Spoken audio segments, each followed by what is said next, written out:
Y nos da mucho gusto que ya tenemos en videollamada a nuestro siguiente invitado. Se trata de Adrián Ramírez López, es presidente de la Liga Mexicana por la Defensa de los Derechos Humanos, un defensor de derechos humanos de largo aliento, de muchos años. Y este día pues nos va a compartir la historia de Juan Antonio Reyes, una víctima de tortura encarcelada injustamente. Ahora se está promoviendo desde la Limet pues un amicus curiae precisamente para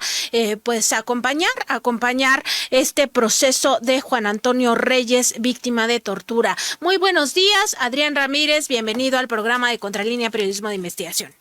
Hola Nancy, hola Sósimo, gusto de estar aquí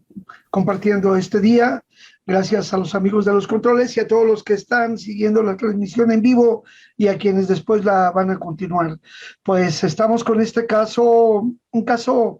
bastante digamos, triste en su expresión más humana, pero sobre todo que apareja una cadena de violaciones graves a los derechos humanos, como son actos de tortura cometidos no solo en contra de Juan Antonio Reyes Suárez y dos codetenidos, sino también porque sus dos hijos menores de edad fueron víctimas de actos de tortura por parte de elementos adscritos a la Fiscalía General de Justicia del Estado de Querétaro, ahí en mayo del 2017. Así es, tenemos pues justamente la historia. El día 19 de mayo de 2017, Juan Antonio Reyes Suárez salió de su domicilio en su camioneta allá en Querétaro en compañía de dos conocidos, Víctor Manuel Cruz Gómez, quien era instructor en el gimnasio donde él se ejercitaba, y también Gerardo González Gómez, ayudante en su maderería, quienes aprovecharon este viaje. Y bueno, a partir de las 9:35 y hasta las 10 de la mañana, de acuerdo con la geolocalización de su número telefónico, estuvo posesionado y ubicado en la misma zona cercana a la privada Orange. Es parte de lo que nos dice pues este informe que ustedes han preparado en la Limet. ¿Qué más pudieras comentarnos de pues esta persona, sobre todo de estas violaciones a los derechos humanos que ha sufrido? Se ha documentado ya que fue víctima de tortura. Sí, Nancy, pues comentarte y a los amigos que nos están escuchando en el programa. Primero, Juan Antonio Reyes Suárez sale huyendo de Michoacán ante la gravedad de la guerra contra el narcotráfico que había desarrollado el presidente Calderón. Y entonces se viene a vivir a la ciudad cercana de Querétaro, ahí en el municipio de Escobedo, y muy cercano, unos 20 minutos de Querétaro. Y él ahí tiene una maderería, va trabajando con los pocos recursos que logra recuperar, y mientras tiene también sus terrenos en Michoacán, que no fácilmente puede seguir con su producción agrícola, y entonces ahí se monta la maderería. Él les da ese día, 19 de mayo, les da un aventón a dos personas que están vinculadas, uno que con él en el gimnasio donde él se entrenaba, y otra persona cercana como empleado. Les da un aventón a la ciudad de Querétaro. Los deja en un lugar, y ahí, en ese lugar, uno de ellos llega a un domicilio donde hay una notaría pública, y se produce esta persona que se aprovecha de la confianza de Juan Antonio, le da el aventón, lo deja ahí, él se va a hacer sus asuntos de la maderería, que iba a hacer ese día un presupuesto para unos muebles que le habían encargado. Entonces fue a ver eso, los deja, se va. Pero cuando él se va, pues esta persona llega a la entrada de la notaría pública y acciona un arma de fuego y produce la muerte de un notario público. En ese momento, al momento de huirse, se le cae su teléfono celular y al momento el teléfono queda grabado, el momento de las videocámaras recogen el teléfono y lo abren los policías de investigación y a través de ese hecho ven cuáles fueron sus últimas llamadas, ven ahí el vínculo con Juan Antonio y de ahí hacen la geolocalización y entonces a él lo hacen pasar como si fuera cómplice. Para ello lo que hacen es sembrar testigos anónimos que una vez que ya ubican a Juan Antonio y la camioneta en que él se desplazaba y el lugar de donde radica, entonces siembran una supuesta, un testimonio anónimo que dice que él los espera, ultiman y se van y huyen en la misma camioneta. Eso falta a la verdad. Él nunca ha negado el hecho de esta relación. Sin embargo, los policías niegan que hayan abierto el teléfono celular, dicen que lo entregan al perito especializado. El perito ya abre y hace eso, pero esas diligencias que mencionan ocurren mucho tiempo después. Y luego, aprovechándose de esa información que tienen del teléfono, se van a Escobedo y van a detener y a torturarlos para que confiesen esa situación. Al momento que llegan a la maderería, también ahí están los hijos de Juan Antonio, los detienen, los presionan, los golpean, a los jóvenes los retienen hasta que en la madrugada los entregan a su mamá. ¿Qué hay importante señalar? La Defensoría de Derechos Humanos del Estado de Querétaro recibe una llamada de parte de la mamá de los jóvenes para decir que sus hijos han sido detenidos junto con su esposo. Esta llamada ocurre por la noche y con fe pública la señora, al comunicarle a la Defensoría de Derechos Humanos, ellos registran el nombre e inmediatamente la Defensoría de Derechos Humanos se comunica a la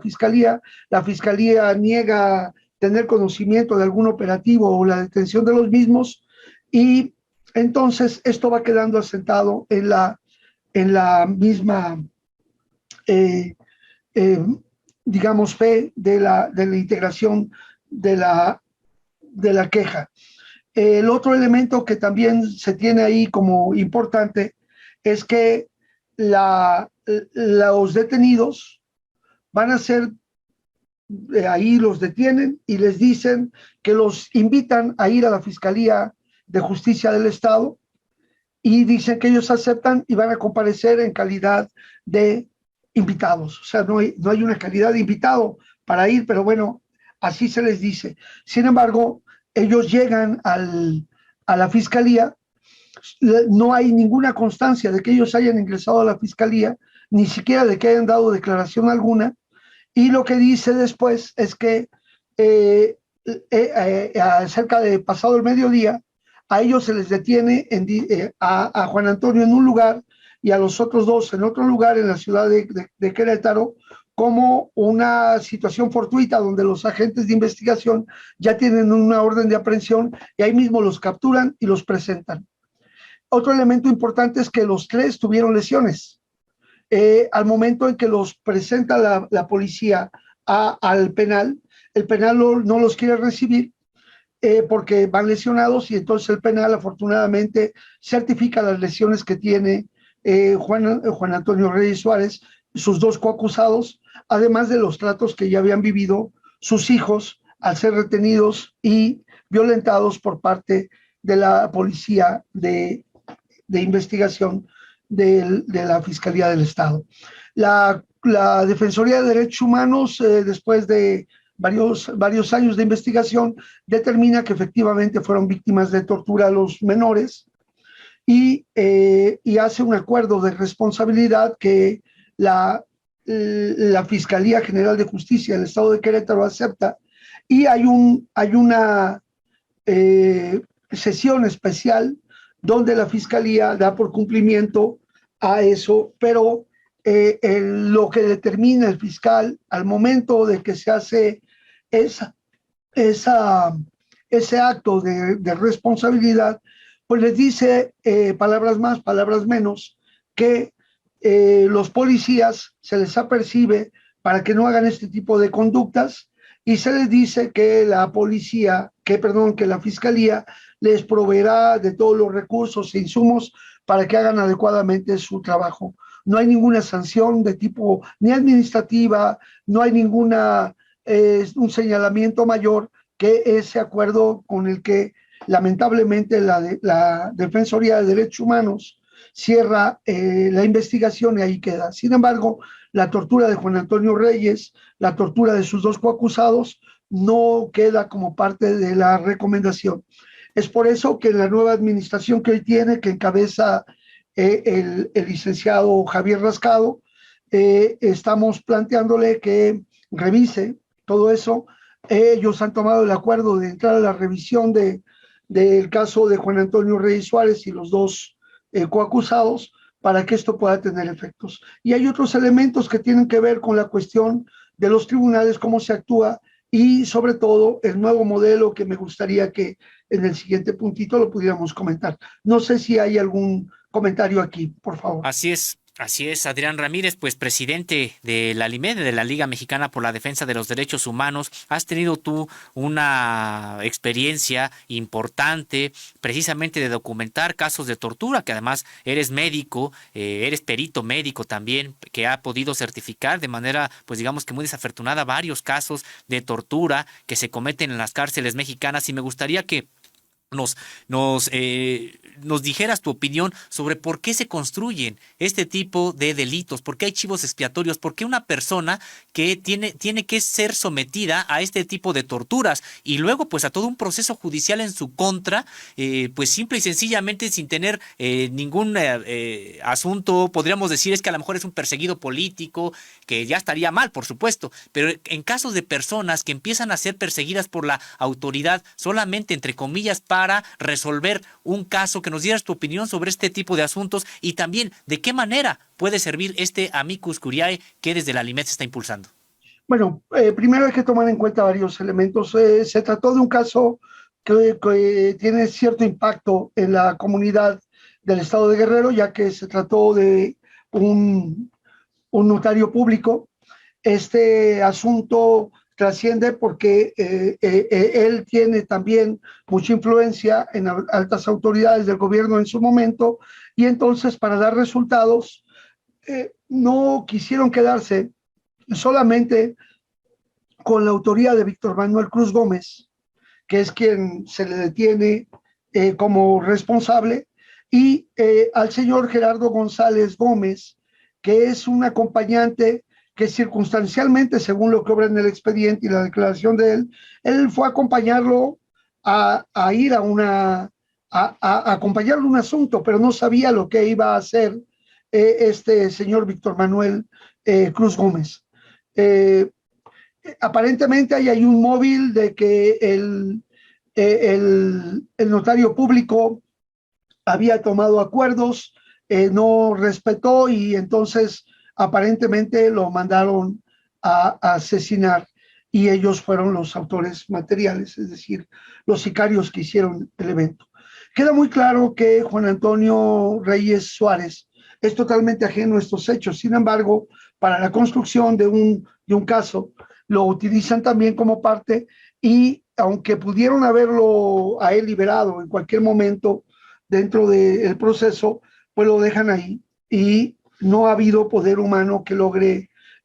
sacar el asunto. Ahora, hay otros elementos que tienen que ver también con el modelo el modelo adversarial de juicios orales, y que lamentablemente cada etapa fue sellando una tras otra, y no hubo la posibilidad de que las pruebas supervinientes muy importantes sobre los hechos de que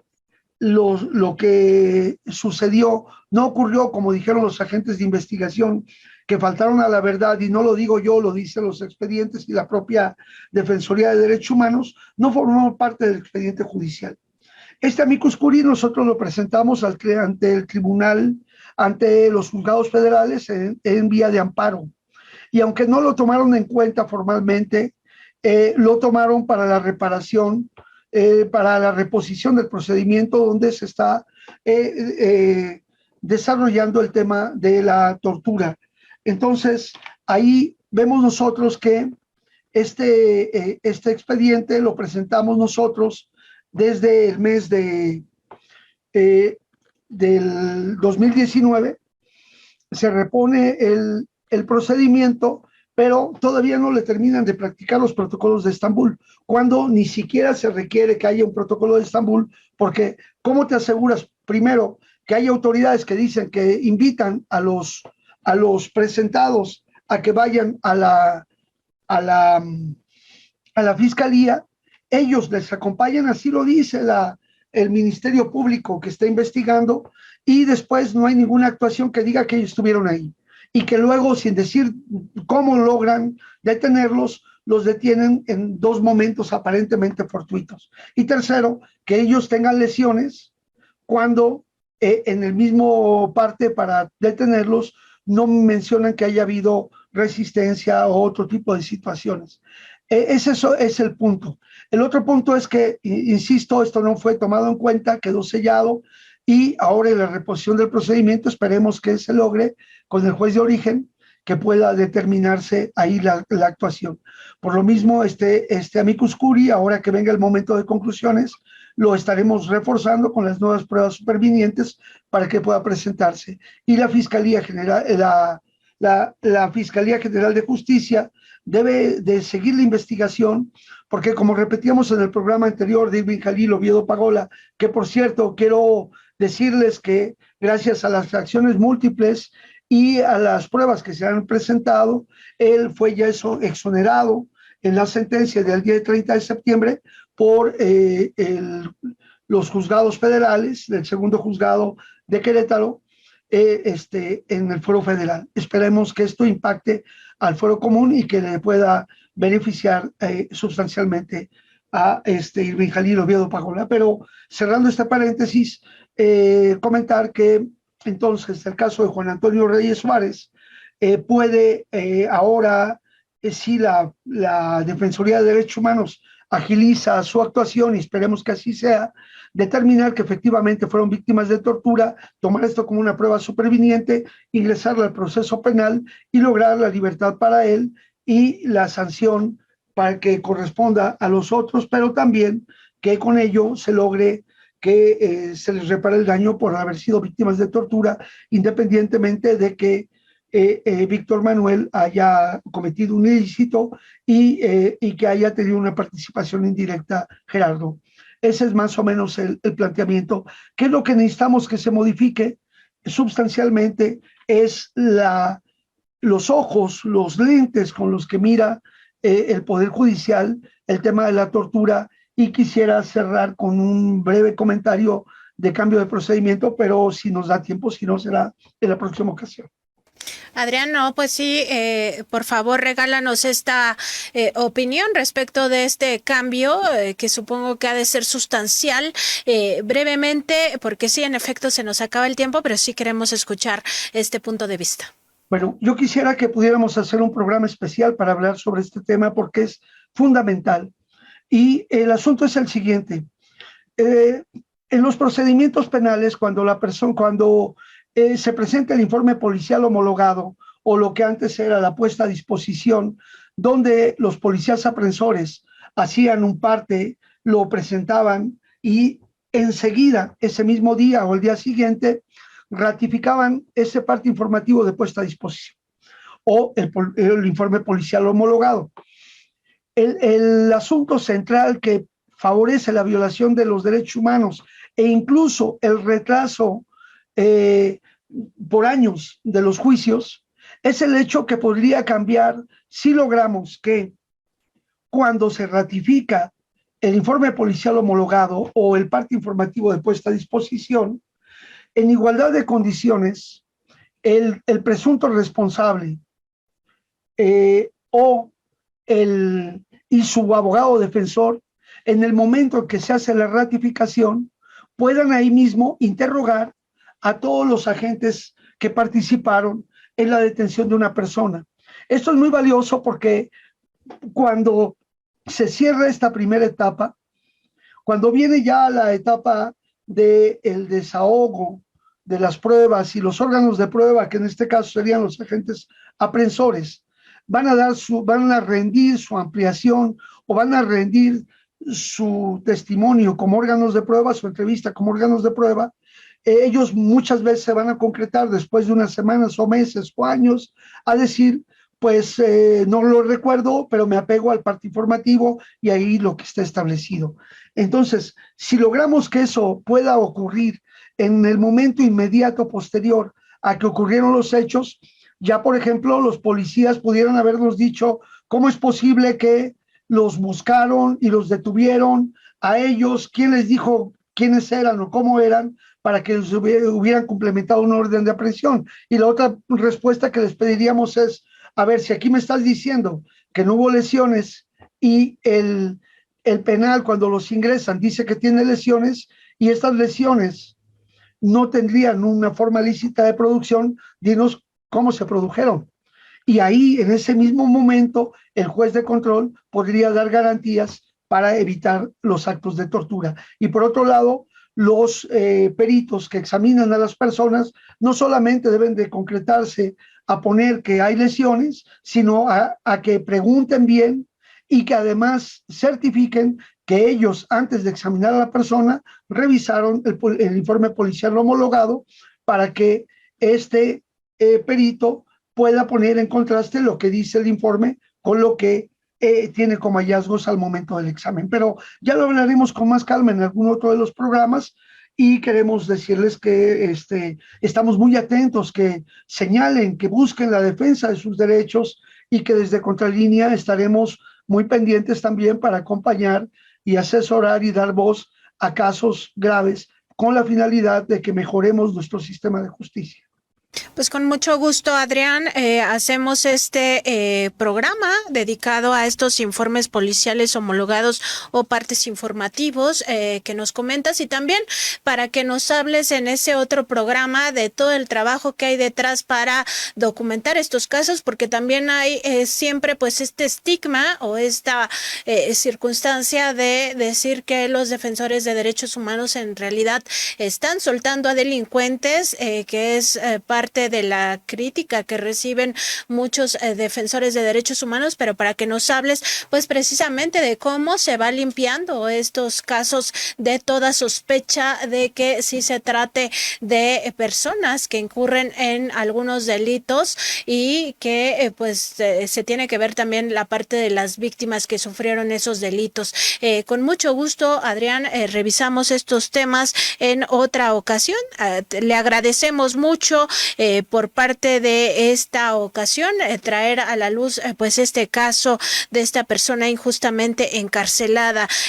Adrián Ramírez López, presidente de la Liga Mexicana por la Defensa de los Derechos Humanos. Le agradecemos mucho, que pase muy buen día, Adrián. Gracias. Adrián, muy buenas tardes.